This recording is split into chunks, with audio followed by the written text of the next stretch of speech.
कि साडे नाल सज्जन मित्र प्यारे छठी इस प्यारे सांझ पा रहे। अस्सलाम वालेकुम जी। हेलो जी अस्सलाम वालेकुम। वालेकुम सलाम जी बिस्मिल्लाह। जी शेख अजीम फॉलो जी बिस्मिल्लाह जी बिस्मिल्लाह शेख साहब।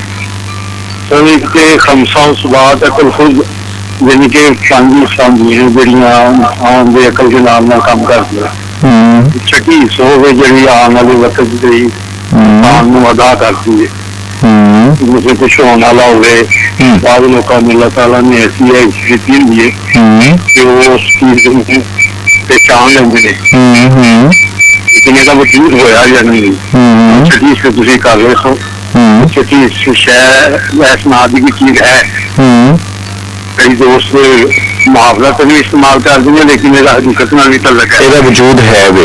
जी जी अच्छा ਇਹ शेख साहब ਇਹ हर वेले एक्टिव रहती है या कभी कदार एक्टिव होंगी है? सर ये डिपेंड करते हैं अल्लाह की दी हुई है खास हिस्से हर आदमी के मुख्तलिफ तरीके नहीं करती दुनिया की तो बड़ी तेज होंगी है साढ़े दोस्तों जो दोस्त ने वो बड़े तेज ने इस मामले ठीक है गल होगी तो 10 दिन इंज होना जे इंज की गल इंज तो उंजी होंगी है ठीक है ठीक है कई जरा घट वध होंगी है ये भी गल ठीक है। हाँ शेख साहब बहुत मेहरबानी थैंक यू। अल्लाह हाफिज़ अल्लाह हाफिज़।